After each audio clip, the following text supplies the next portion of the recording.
Okay. Thank you, David. Okay. So thank you very much again, Billy and the whole group for doing this slow conversation and to have the opportunity to have a slow conversation in such a rare event in the so hasted environments and all the hurriness that we face nowadays. So I gave this title, The Conversation with Billy Buñuel, and Memories from Immunology and Biology of Cognition to Transcultural Psychiatry in Rio de Janeiro, Brazil. I speak from Rio de Janeiro, which is the second largest city in Brazil. And it's Rio started as a slavery port. Rio de Janeiro was founded as a slavery port here in Brazil. And our city is like almost 500 years old, and it's still very marked by the traumas of slavery and the traumas of colonization. And we have an extremely unequal society and a very violent society with high homicide rates and low levels of public health and very bad levels of public management. And as a physician and as a psychiatrist, each time more I pay attention to memories, and each time more I pay attention to history and to see how mentalities become formed in the past and they keep being reproduced. I work here in the last 5 years because I have been moving around. I'll tell the story for you, but I've been working here in the last 5 years under this organization that we call the DyoNises Theater Clinic. So we do a theater clinic and a clinic theater at the same time. We play and we take care of people, sometimes in the same moment, in the same gesture. And everything I'm going to speak and all the authors I'm going to speak are published in this website for the Popular University for Art and Science, which is the movement that we started in the hospital, in the psychiatric hospital, in the oldest psychiatric hospital of Brazil, when I worked there 16 years ago. And we started this art science movement and theater and performance and all the art and science thing. So that's what we call the Popular University for Art and Science, Universidade Popular de Arte e Ciência in Portuguese. And this is the idea that we have to play art and science together, or science and art together. Both are not separable. You cannot separate the being from doing and the doing from being, and the knowing and the doing and the doing and the knowing. How do you know something if you don't do it? And how do you do something if you don't know it? So we understood that doing and thinking and knowing is together. And if you separate, things become fragmented and weird. The first character of my story is I met Professor Nelson Monteiro Vaz when I was 22 years old. I was in the from the third to the fourth year of medical school. I'm 44 now. This happened 24 years ago, 22 years ago. And Nelson is a founder of Brazilian immunology, and he started immunology in Brazil. And he met Francisco Varela when in the 70s, back in the 70s, when he was in Denver working as an immunologist for the National Institutes of Health and in the United States. And then he met Varela, and he says that Varela changed his mind so deeply that he needed to return to Latin America and restart all over again, and restart immunology and restart his understanding of science and biology. So Nelson came back to Brazil, and he developed a whole new theory about the immune system, about the physiology of the immune system, about how the immune system works in health, what the immune system is doing when you don't have an allergy, an autoimmune disease, or an infection. This seems to be logical, but if we check immunology textbooks and medical textbooks, we will see that there is no mention about immunological physiology. They talk about the immune system only in the pathological setting, only if you have allergies, only if you have autoimmune diseases, or if you have infections. So Nelson, influenced by Maturana, influenced by Varela, influenced by the whole biological school from Chile, he developed a vision about immunological health, about immunological physiology. And he published this theory called the conservative physiology of the immune system. And that's an absolute breakthrough, an absolute revolution, an absolute change of paradigms when you think about biology and medicine. And this is totally ignored in Brazil. It's totally ignored by our Ministry of Science. It's totally ignored by our Ministry of Health, because if they could understand what Nelson Vaz is saying, this would be a revolution in vaccines industry, in biotechnology industry. We would produce vaccines, and we would produce new devices and new technologies for health in a completely different way, in a revolutionary way that you are familiar through Maturana. And I believe that the contribution that Nelson Vaz gave is a new synthesis, a new way to look into the immune system, and this has huge implications in medicine. Immunology is one of the key, after COVID-19, immunology became one of the key disciplines of the biotechnology industry, of the pharmaceutical industry. Today, the most expensive drugs are vaccines and immunobiologicals. So we are living under some sort of immunology dictatorship. It's some sort of very powerful discourses about immunology. And Nelson happens to be a revolutionary immunologist that produced a new synthesis, a new way to look. This is me with 23 years old or so, and when I met Nelson and we started working together, and it's been 20 plus years there. This is the first picture I did of him, and one of the catching ideas that Nelson presented in this day was the Nobel Prize of 1984 that was won by a Danish researcher called Niels Jerne. Niels Jerne got the Nobel Prize in 1984 because of the network of antibodies. He described a network of antibodies and how that antibodies worked and regulated themselves as a system. And Nelson Vaz worked directly with Niels Jerne in the past, and he was the first researcher to show that he could understand this concept, and this fascinated me as a student, and then I started understanding the whole idea. This was in 2007. I'm here in the low corner on the right with Professor Maturana in the center, Professor Nelson Vaz, and Professor Jorge Podoses, that I believe you all know him. And also Miriam Graciano, Gustavo Ramos, Arquimedes Barbosa, and Gustavo Wiesel. We visited Maturana in 2007. And this was a very revolutionary moment for me. And I was building a new mind, and I was building a new vision, because I had been burned out in medical profession. A few years before, like 5 years before, I had some two tragic experiences.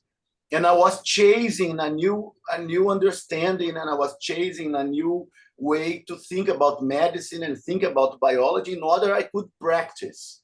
And I believe that this was a big crisis in my life, and that Nelson Vaz and Maturana have had a key role in rebuilding my understanding and rebuilding my practices and rebuilding my way to look into life. Here you have in the book of the natural drift this is the same book that we bought there, which is the La Origen de las Especies por medio de la deriva natural, the origin of the species by means of natural drift, which we believe is the core heart of the biological revolution that Maturana is bringing.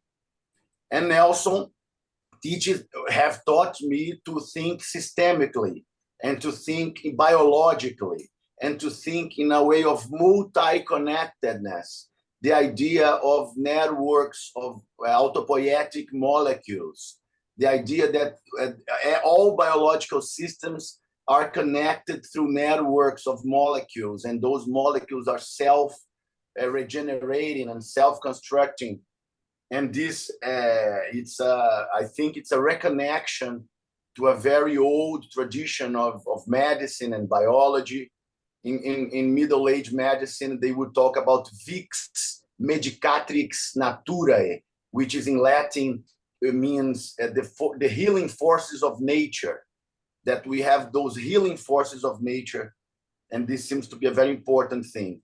This is one of the last trips we did to Northeast last year, and Nelson Vaz was presenting the ideas, his ideas and the ideas of Maturana in the context of the popular education movement and the grassroots movements and the community organizations and the community groups in Fortaleza, in the Northeast of Brazil, which is one of the most politically and community mobilized states of Brazil. They have a very strong revolutionary tradition there. This is another very important in our work. I started this Madness Hotel inside the psychiatric hospital a few years ago. And in this moment, Nelson Vaz and Aaron Cohen, who is a very important, is the most important Israeli immunologist, and Ilana Lovi, she's a philosopher of science that works in France. We could meet inside the psychiatric hospital, inside the oldest Brazilian asylum that we had transformed into a center for culture. And those big scientists were discussing this new biology, new immunology, this change of paradigms that we are facing in medicine and biology. Here is another historical picture where Nelson Vaz, Aaron Cohen in the right, the Israeli immunologist, and the Portuguese immunologist Antonio Coutinho, who was a very, very close to Francisco Varela. Varela also worked in his lab in Paris, and Varela produced considerable works in immunology too. So these guys are the guys who thought about the physiology of the immune system.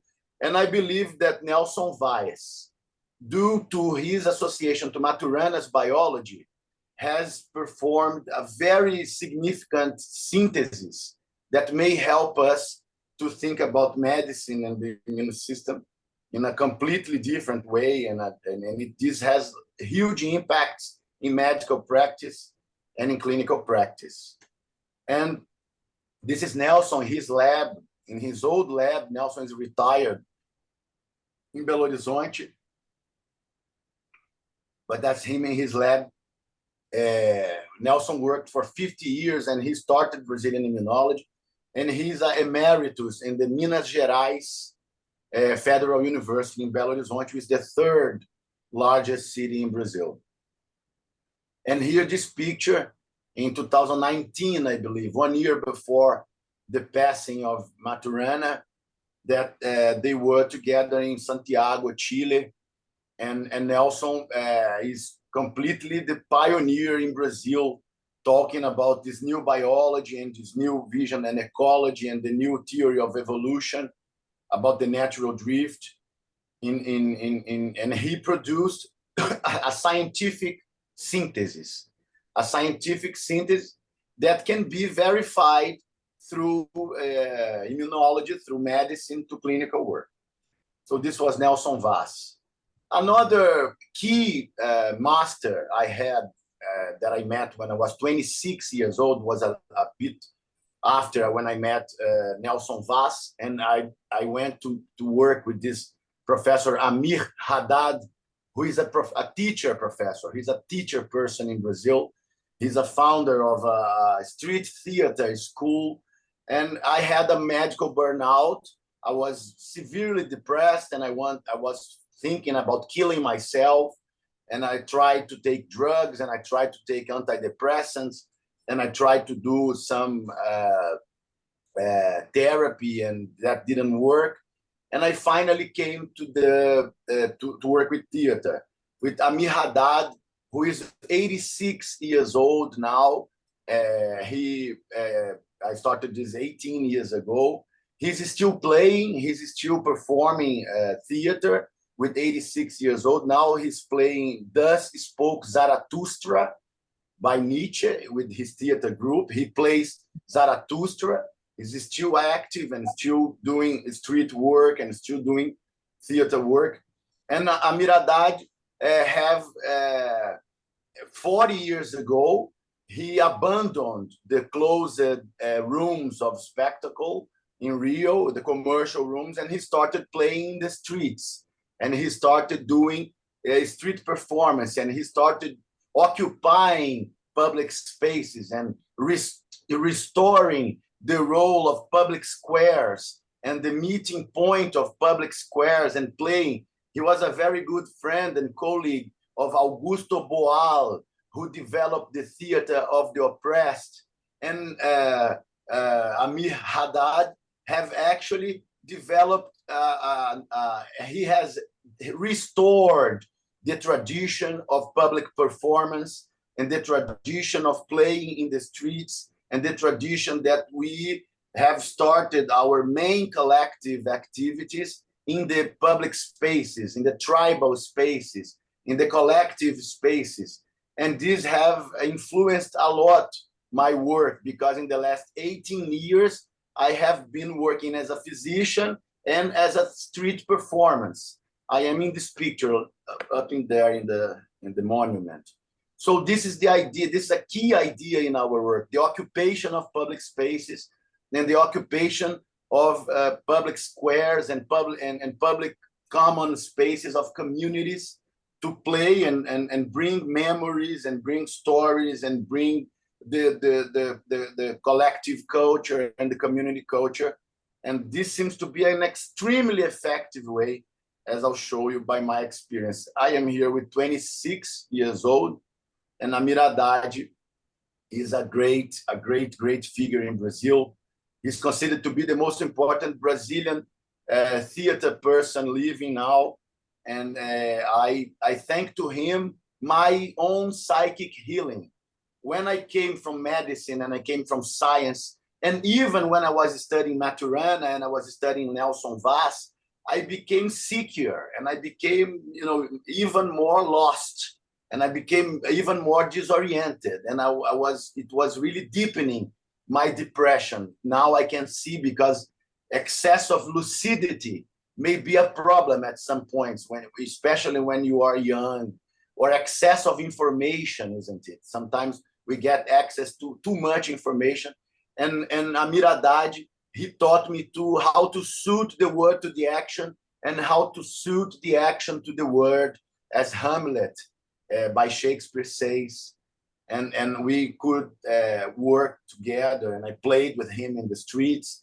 And I started mastering my own actor, and I started mastering my own public performance. And this had been a key point, a key turning point in my own mental health, and in my own self-healing, and in my own self-understanding. If I didn't play the theater, I believe I would be dead by now because of suicide. you know that medical suicide is a huge issue now. In the United States, this has been published just recently, around 300, more than 300 physicians commit suicide each year. And after COVID-19, there are 3 to 4 suicides by physicians in the United States. This also happens in Brazil. We are facing an epidemic of suicide and mental diseases and diseases among health professions, among physicians, among nurses, among all the people that are in the front line taking care of patients.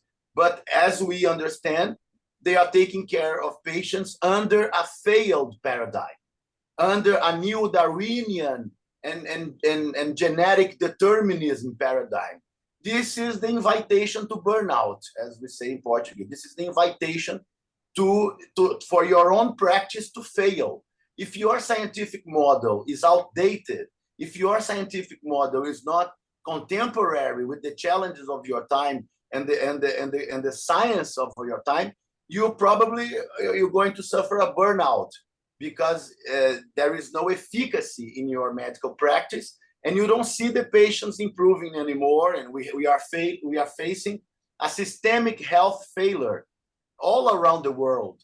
Every country is facing systemic failures because the hospital system and the emergency system and the excess of drugs and the excess of machines and the excess of exams and diagnoses do not respond to the community health necessities. So finally, Maturana. So I think that Maturana, the new Galileo is Maturana. The Galileo of biology is Maturana. Maturana brings a new paradigmatic synthesis in the realm of biology, in the realm of evolution, in the realm of systemic thinking, of ecology. And this is our greatest hope. This is our greatest strength at this height. That's why we keep moving and we keep working, because we know there is a scientific revolution running, and it's going to happen sooner or later. But these new ideas are going to emerge, and me as a person and as a public manager that I have been in health, I'm fully aware that this revolution has to reach public health. When it reaches public health, we will have changes in public policies for health, and this will help medicine to be practiced in a much more effective way, in a much more humanized way, in a much more observing the story of people and the story of communities. That's what the ecology and the systemic historic approach teaches. And this theory have been known as the biology of knowledge and language, the biology of knowing, the biology of cognition. And Maturana is emerging each time more as a new way to look into nature and a new way to look into medicine, a new way to look into psychiatry. And the basic idea is the idea of networks of autopoietic molecules, the idea of molecular autopoiesis, the idea that living systems are organized into a continuous molecular autopoietic fashion, and that everything that is alive is connected. Everything that is alive is exchanging molecules, is exchanging energy, and we can think of it in these autopoietic mechanisms and relationships and multi-connectedness in the whole biosphere. And that's the big challenge of our time, that we understand that we are all one and that we are doing the same thing together, and that if one goes ill, everybody goes ill. And if one part of the network gets sick, the whole network gets sick. And that's how the immune system works and how the organism works. That's how a family works. If a person gets sick in the family, the whole family gets affected. That's how a community works. If one person gets sick in a community, the whole community gets affected, and compensates her behavior due to that new sickness. So it's the idea of network behavior and network. So after this training with Nelson Vaz and Maturana and being a young physician, I went to work in the public health office of Rio. The officer at the time invited me to build a department involving theater and medicine, a department involving culture and health. And we started a pioneering work that was named as the Center for Culture, Science, and Health inside the public health of Rio, which is a pioneering center for culture inside the public health office. And I think this is a complete necessity now. And I ended up working, because of this work in the public health office, I went to work in the oldest Brazilian psychiatric hospital, which was founded in 1852 by the Portuguese emperor, Peter II, Pedro II.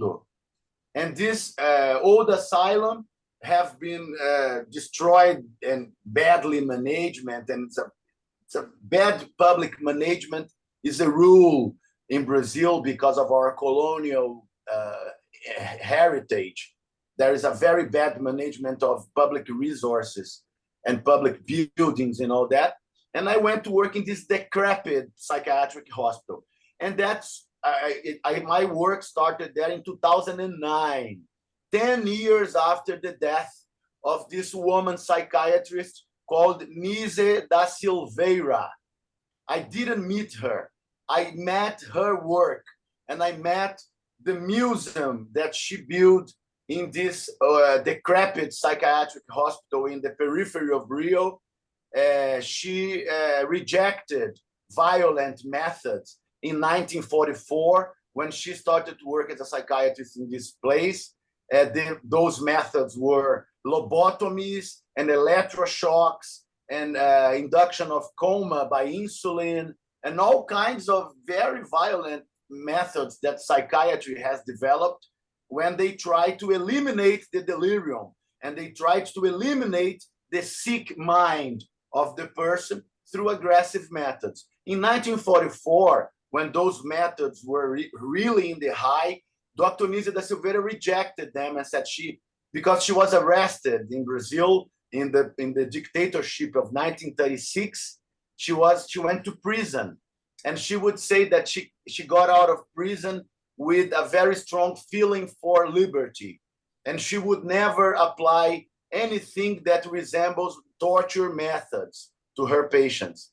And then she is punished by the administration of the hospital, and she develops what she is today, more than 70 years after the start of her work, the largest museum for art and madness in the world, with more than 450,000 artworks produced mainly by schizophrenics and severe autists and chronic psychotic patients that were arrested for 30 years, 50 years, 20 years inside this old asylum that in the last 4 years had been completely deactivated. But when I worked there 16 years ago, we could work with a large population of severe mental illness and chronic psychotic and schizophrenic people inside this asylum.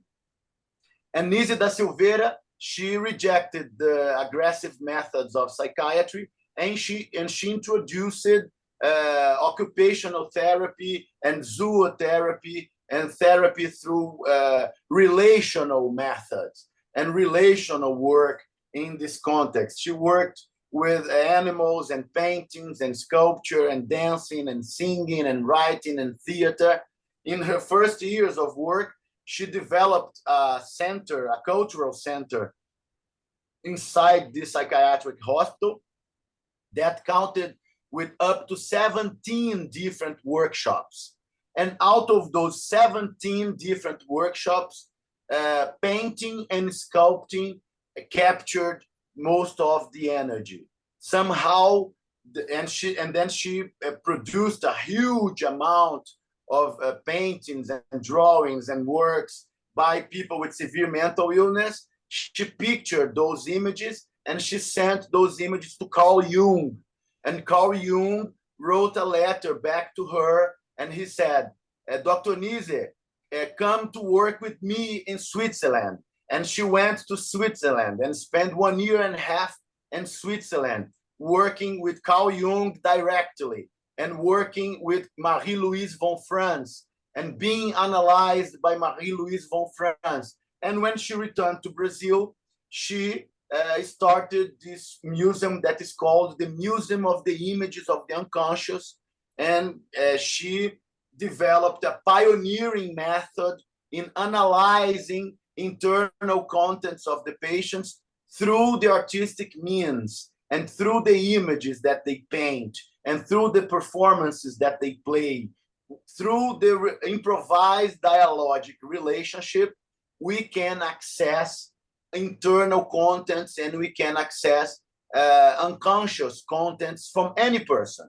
But in the scenario of schizophrenics and chronic psychotic people with the most severe mental diseases, the artwork is essential to work through the images, to work through drama, to work through movement. It's an essential feature if you want to access deeper layers of the unconscious and severe disease. I have in my office some very severe cases like tuberous sclerosis and severe autism and Tourette syndrome.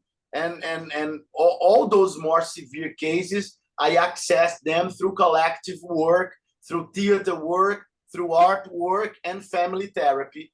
That is also a collective approach that has very interesting results.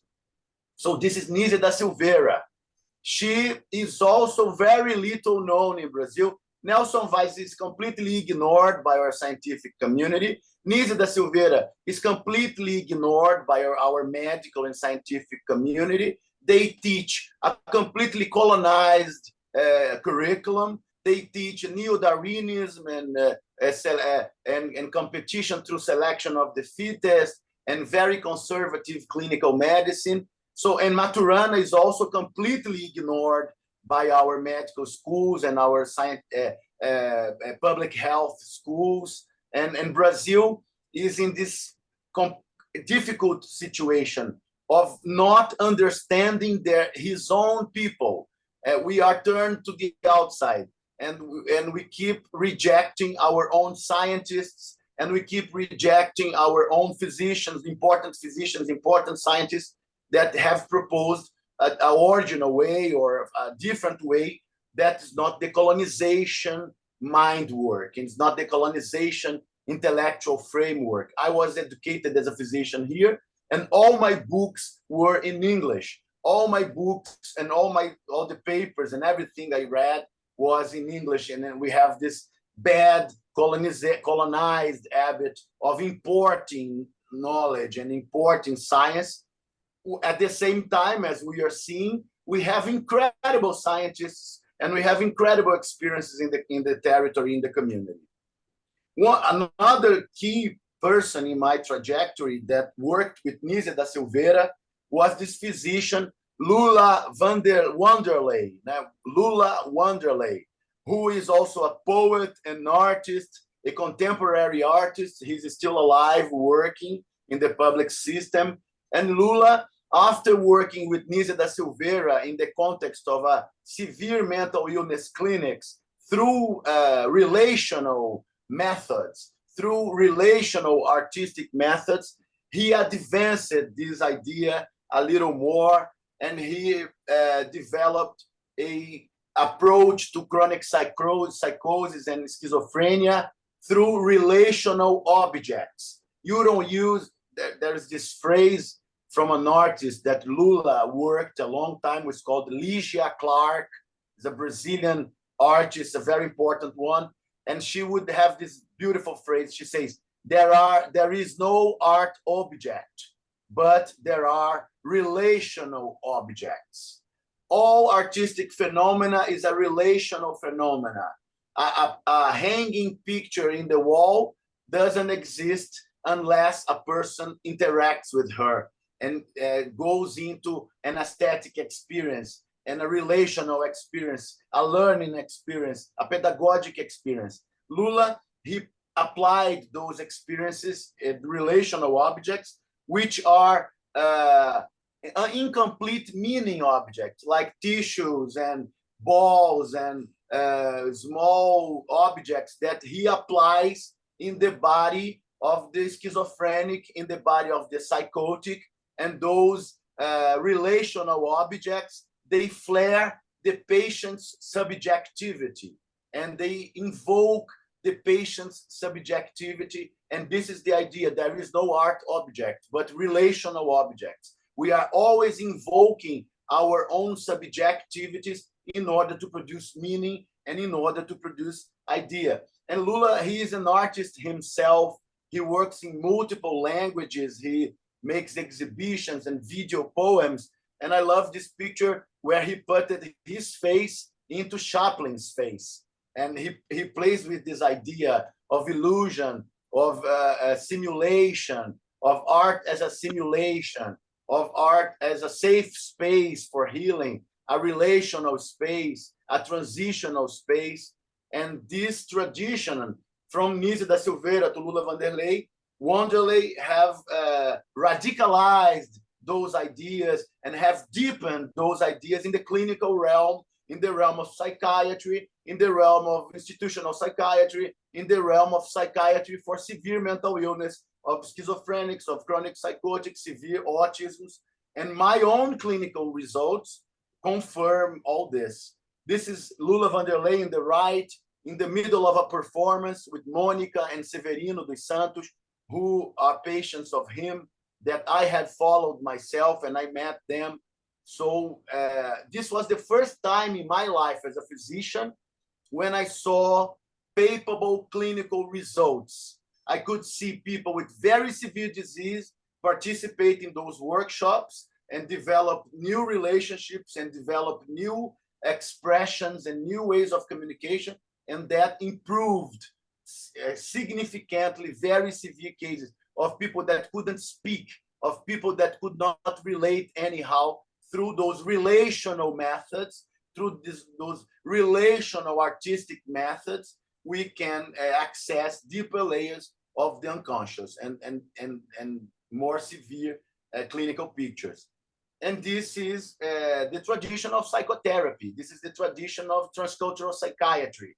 This is the old tradition of alchemy, and the old tradition of dialogic medicine, of Hippocrates. Hippocrates, 2,500 years ago, he would speak about dialoguing and how dialoguing is a key to sanity, and how dialoguing restores sanity. And through dialoguing, you can perform the anamnesis, the joining of the memories of the patient. So actually, I believe we are restoring a tradition. We are returning to a certain tradition of dialoguing.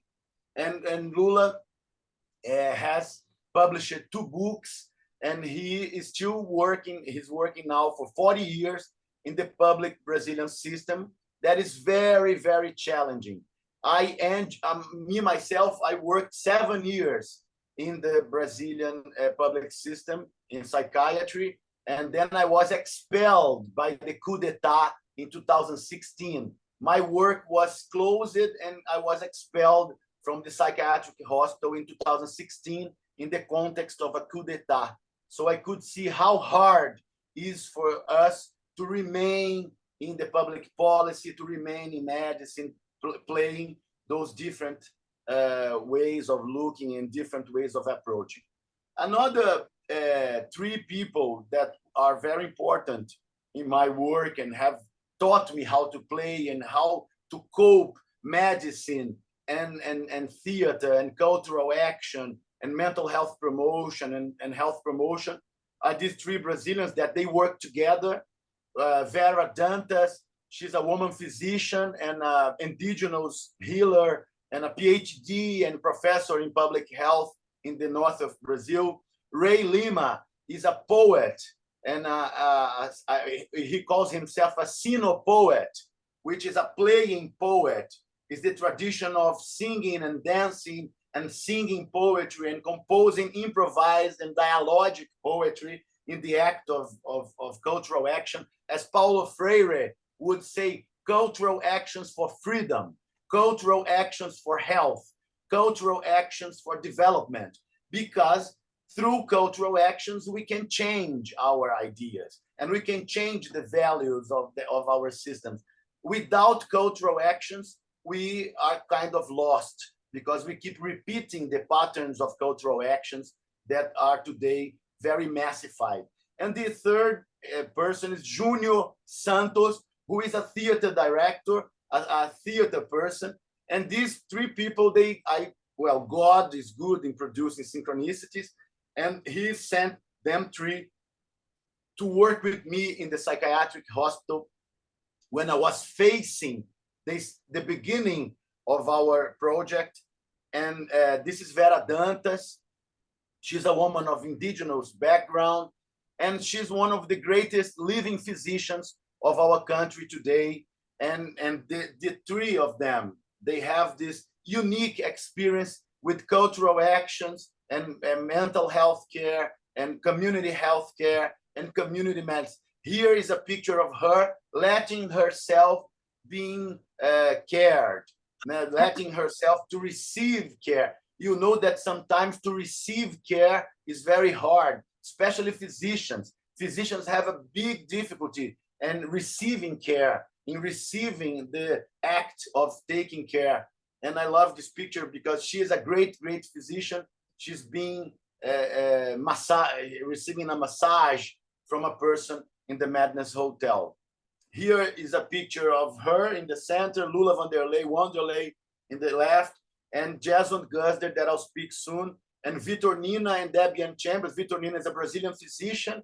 He's a part of our group.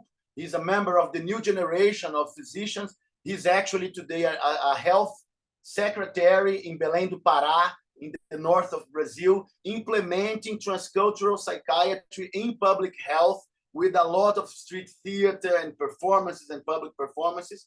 And he's being attacked too. It's always the same story.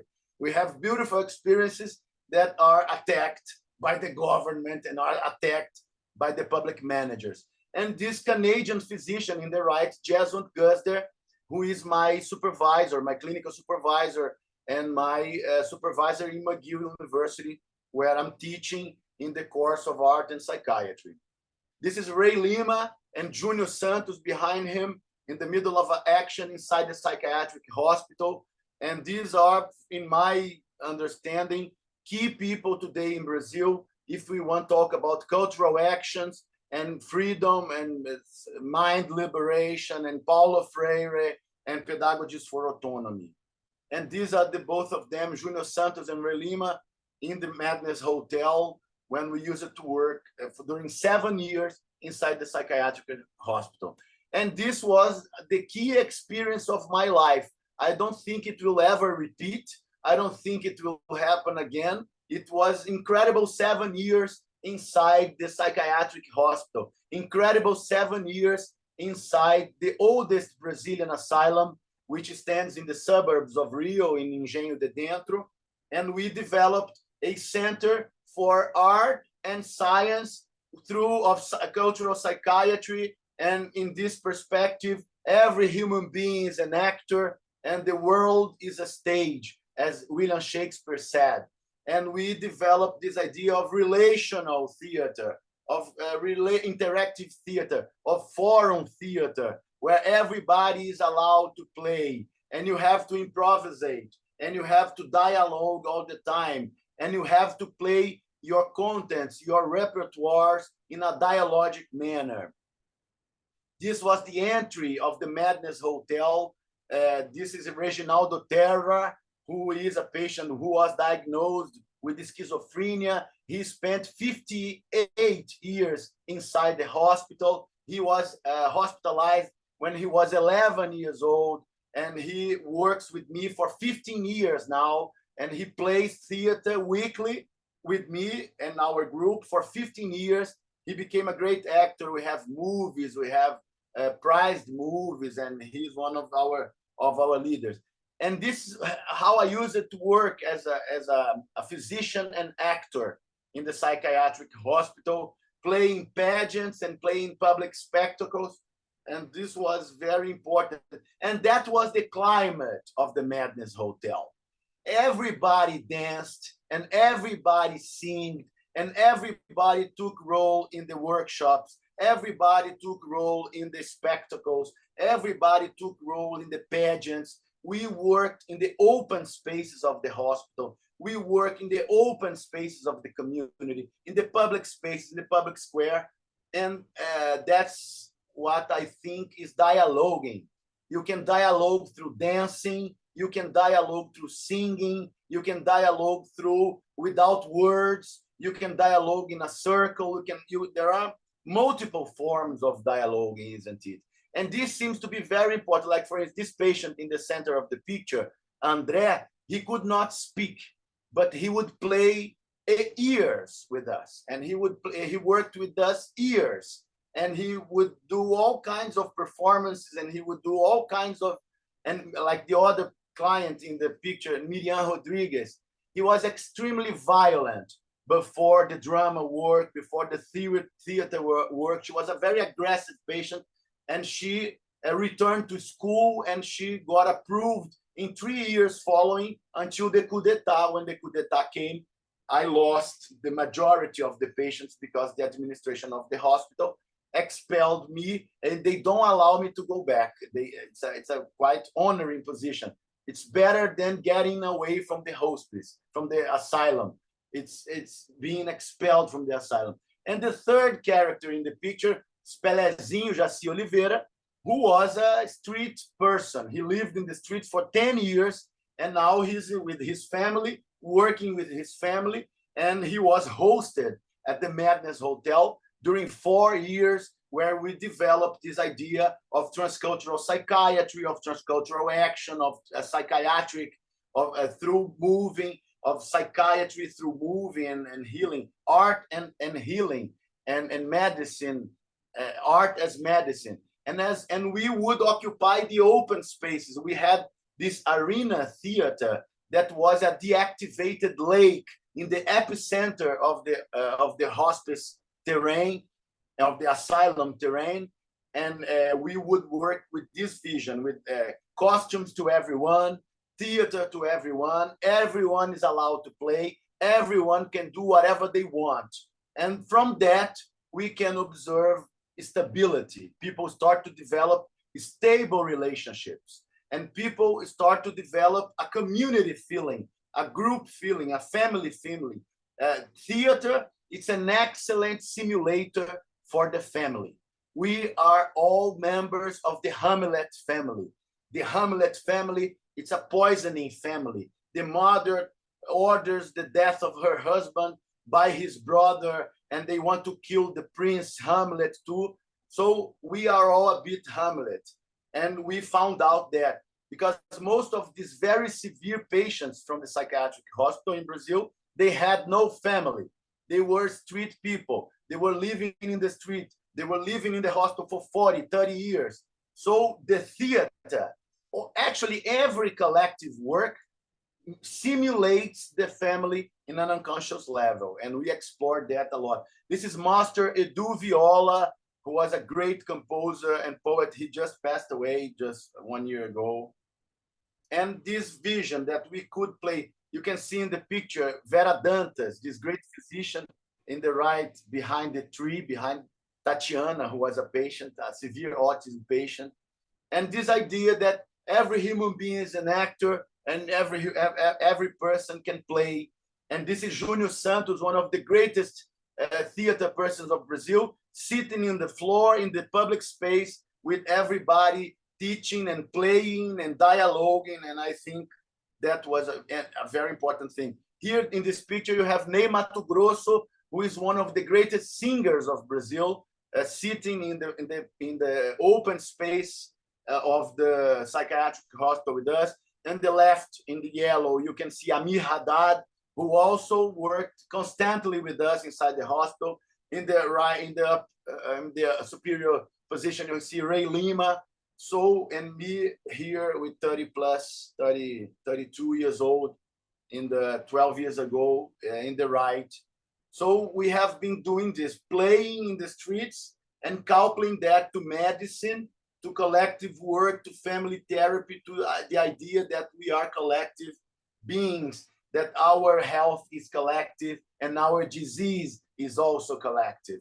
We don't go ill alone and we don't heal alone. We need relational systems and relationships above all. And this is how the Madness Hotel worked. This is Milton Freire, was a former schizophrenic. He's an ex-schizophrenic. He became a great poet and writer and activist. And he's also in heaven because he did the passage like 5 years ago. It's Reginaldo Terra, who is our leading actor up to now in the middle of a scene. And he now is 74-year-old, and he's playing for 15 years continuously every week because we keep playing. I also need to keep playing. I can't stop playing. If I stop playing, I go ill. I know that. Has happened before. And this is how we did that. One of the apex of this idea, I'm close to finish, was when we played the Hamlet by Shakespeare inside the psychiatric hospital. And this is a quotation from Shakespeare: madness, yet there is method in it. And was a turning point in our work when we played Hamlet in the Madness Hotel. The first time I did that, I was playing Hamlet, and this was published internationally. We captured a lot of international attention with the playing of Hamlet in the psychiatric hospital. And most importantly, the patients themselves would play the roles and they would improvise the roles. Reginaldo Terra would play the ghost of King Hamlet, incredibly. After that, I started this collaboration with the Division of Social and Transcultural Psychiatry of McGill in Montreal, in Canada, because in 2015, I started working with them. And because of the environment of Brazil, the institutional environment of Brazil is extremely hostile. And there is a lot of corruption and militias and outlaws. And our mayor is connected to the militias, and our governor is connected to the militias. The public health offices of the government of Rio and the city of Rio are quite dangerous environments because of the disputes and a lot of armed people and guns and this kind of. It's a quite complicated, the mental health situation in Rio. So I understood I had to articulate this work internationally, and I had to articulate and publish this work internationally, and that's what I went to do in McGill. And that's when I met Dr. Jaswant Guzder, who is this physician and artist, and she is a painter, and she's a Canadian. She's a Hindi Canadian. She is a Canadian of Indian origin, and she just came in Brazil. We managed to organize last year a big seminar about art and psychiatry, and she came to Brazil to pioneer this debate and to introduce the debate of cultural psychiatry, the debate of psychopathology of colonization, the debate of psychopathology of slavery, the idea of collective therapies, of cultural action for mental health. And that's one of her drawings. And this is our international hub in McGill, in Montreal, which is a very old department for transcultural psychiatry that they started in the 50s, protesting against the MK Ultra, which was a project that would use high doses LSD, multiple sessions of electroshocks, and sensory deprivation in Montreal, in the basement, in a secret project that was sponsored by CIA. It was a public scandal in Canada, in the 50s. And that's when they founded the Division for Social and Transcultural Psychiatry, protesting against this Nazi psychiatry that was using aggressive methods for political means inside McGill's psychiatric hospitals. There was this professor called Cameron, Ewan Cameron, who actually, he was a secret CIA agent, and he was receiving money from CIA under the name of the Fund for Human Ecology, and they would disguise a project of brainwashing, basically. Basically, it's brainwashing, and that's the origin of this Division of Social and Transcultural Psychiatry, who has this role of showing an alternative way and cultural way into psychiatry. And I have been working with Jaswant in the last 8 years, and she has been my clinical supervisor. She's a great clinician. She has great experience with severe mental illness. She's a great experience with family and community mental. She worked in Jamaica. She worked in Nepal. She worked in India. She worked in Italy. She's a great Canadian. Most of you are Canadians, and I'm happy to talk to you about Jaswant.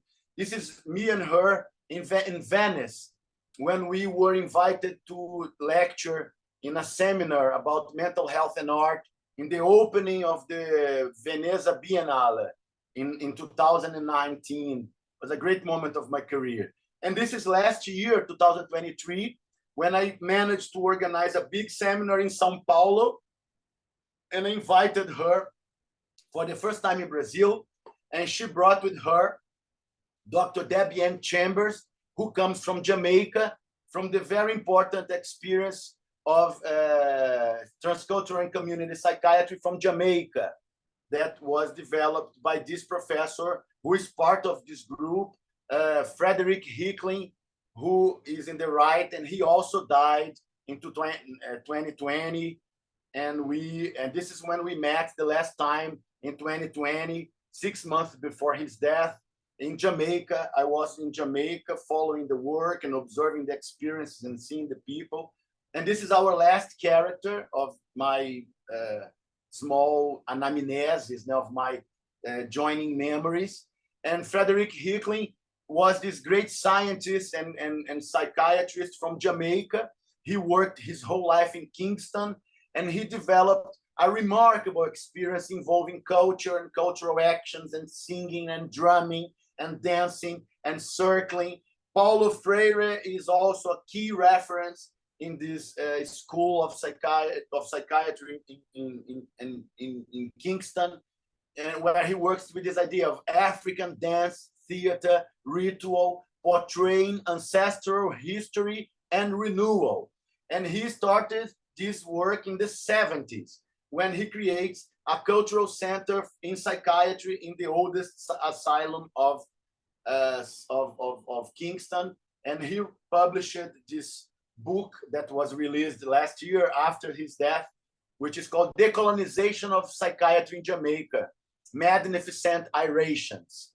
Magnificent is, Jamaicans are very good with creating new words and neologisms, and they change the words all the time. So the Magnificent Irations was the name of the first pageant that he played in the hospital. And the whole story is fascinating. And the whole story is more fascinating for us, for Brazilians, that we come from an African background, from an indigenous background, and we have a lot in common with colonized people, with other countries, and a lot in common with Jamaican people, because they all come from this African background. And in Africa, poetry is sacred, singing is sacred, dancing is sacred. And for us Brazilians, we inherited that from the Africans. So that's why dancing, singing, and working in tribes is healing, because it's sacred, because it connects you to your deepest layers of your unconscious and the formation of your own identity. And Fred Hickling, in this work, he says, for severe mental illness, for a more complex trauma, more complex syndromes, and more affected communities, we need cultural work, we need drama work, we need dancing, we need singing, we need a more mobilizing of the body in order to access deeper trauma and to heal people from those tragic memories. To finish, this is my work now in Brazil. I've been working for 5 years in the clinical theatrical fashion. This integrates medical office with home office and family therapy. We have an association for cannabis oil in Rio that it's very useful in the clinical realm. We have a front on sports psychiatry because I see a lot of people from sport because I swim and I do CrossFit. So I have a lot of people from sports that I live together, and I ended up seeing that we have a sport neurosis, and you have this sport psychiatry as a branch of cultural psychiatry. We integrate all this with public rituals, with theatrical spectacles. We have a permanent actors workshop. We have an online forum for psychopathology, epigenetic psychopathology, where we do debates and clinical debates and scientific debates online with my students, with my patients, with everybody. I tend not to separate because I work in public spaces. So I tend to integrate patients and healers and physicians and families and all together now. And also the permanent clinical supervision. Jaswant Guzder and also Dr. Moisés Groisman here in Rio is supervising our work. And when I need, I follow their supervision. And this idea of training new therapists. And this is the system that is running right now in our community that we call it the Theater Clinic. And this is my office where I am now. This is my consultation office where I see patients and people and I work with people. And these are some of the actions that we have been playing in downtown Rio. We have been playing in different parts of Brazil, performing theatrical, sinopoetic rituals and senopoetry, the poetry that is also played, singing and dancing poetry.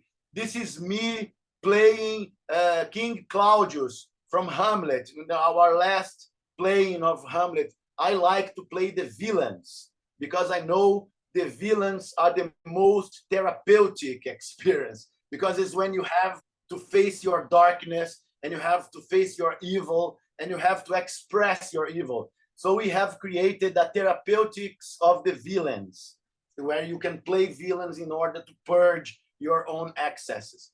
And this kind of work where you have to participate, the free participation of citizens, of street population, of health professions, of patients. This is when I was invited to the Hamlet Castle in Denmark in 2019, and we could develop, I was invited to a seminar there. It was an amazing experience. One of our performances in Rio, public space, we play it every week. We are now playing every Friday, 7 p.m. in this public square. We are doing this public square for 12 years in Rio. And the secret of this work is to do it regularly and to do it constantly as a ritual, as a community ritual, as a family ritual, as a group ritual. The ritual stability, it's a key issue in our work. In medicine is key. You have to be very regular and very constant in the community. You have to be available. I've been working as a physician in my community for 20 years, but I left for Tel Aviv University. I left for McGill, but now I'm working for 5 years continuously. And here you have a general landscape of our community and our scientific community that involves Maturana and Nelson Vaz and David Kuttner, who's one of my patients, and Rafael Mannheimer and Jaci Oliveira and Juliano Moreira, and all those people, Shakespeare and Brecht and Fred Hickling. So I see it each time more as an ecology of knowing, as an ecology of practice, a community of practices. And this is how I finish. So I thank you all for your attention, and I'll be very happy to hear comments and questions and dialoguing. after showing my spiritual family, my scientific spiritual family, which is a big family. Thank God, it's a big family, and we are doing this, and I think this is a way of biology of cognition. This is a way of immunological physiology. It's a way of transcultural psychiatry.